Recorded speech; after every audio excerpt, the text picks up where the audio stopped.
Hello guys, আপনাদের মাঝে আমি আবারও চলে এলাম টেকনো বিডি থেকে, বিডি চ্যানেল থেকে। আপনারা দেখতে পাচ্ছেন আমার ভিডিও। তো ভিডিওটি কেমন হয়েছে কমেন্ট করে জানাবেন। ভিডিওটি চলুন শুরু করা যাক। আর ভিডিওটিতে একটি লাইক দিয়ে দেবেন। চ্যানেলটি যদি হেল্পফুল ভিডিও মনে হয় তাহলে চ্যানেলটিকে সাবস্ক্রাইব করবেন।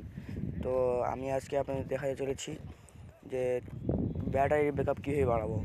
তো আমরা অনেকেই এই সমস্যায় নিয়ে ভুগছি। তো এখান থেকে আপনারা প্রথমে চলে যাবেন নোটিফিকেশন বারে। তো এখান থেকে আপনারা সেটিং অন করবেন। সেটিং অন করার পর আপনারা স্ক্রল ডাউন করবেন একটু। তারপরে আপনারা এখানে দেখতে পাবেন ব্যাটারি নামক একটি অপশান। এই যে ব্যাটারি নামক অপশানটি। তো এইখান থেকে আপনারা এখন ব্যাটারি সেভার মোডটা অন করে দেবেন। তো এটা অন করলে কি হবে, এই যে দেখতে পাচ্ছেন আপনারা এইখানে দেখুন, এখানে দেখাচ্ছে যে আপনার ফোনের ব্যাটারি কতক্ষণ চলবে এখানে দেখাচ্ছে। তো এখন দেখুন কতক্ষণ চলবে, 1 ঘন্টা 20 মিনিট 1 ঘন্টা 1 দিন 20 ঘন্টা 10 মিনিট চলবে এখানে দেখাচ্ছে। আর এটা পাওয়ার সেভিং মোড অন করলে 1 দিন 22 ঘন্টা 30 মিনিট চলবে দেখাচ্ছে। তাহলে এখান থেকে আপনারা পাওয়ার সেভিং মোডটা অন করে রাখবেন। তারপরে আপনারা চলে আসবেন পারফরমেন্স মোডে। তো এখান থেকে আপনাদের ক্ষেত্রে এখানে হাই পারফরমেন্স মোড চালু করে থাকতে পারে। এখানে আমি আগে থেকেই স্মার্ট পারফরমেন্স মোডে চালু করে থুয়েছি। তো হাই পারফরমেন্স মোড যখন চালু করে রাখবেন আপনারা, তখন মোবাইলটা অতি দ্রুত গরমে যাবে এবং চার্জটাও বেশি ড্রেন করবে। সো তারপরে আপনারা চলে আসবেন স্ক্রিন ব্যাটারি অপটিমাইজ।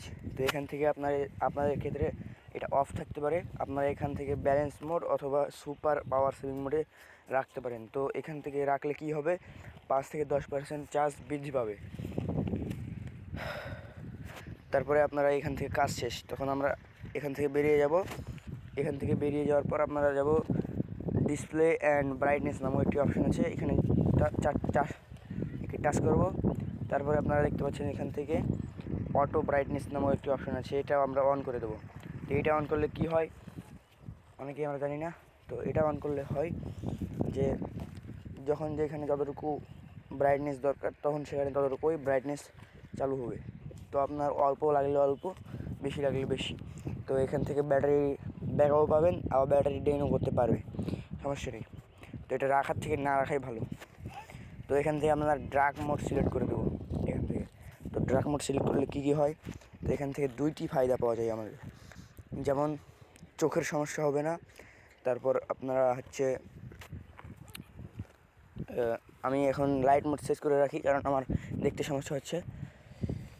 তো এখান থেকে আপনারা 2টি ফায়দা পাবেন, যেটা হলো চোখের সমস্যা হবে না। আপনারা নিজে একবার ট্রাই করে দেখবেন কেমন লাগে। তারপরে আপনার চার্জটাও অতি দ্রুত ড্রেন করবে না এখান থেকে ডার্ক মোড সিলেক্ট করে রাখলে।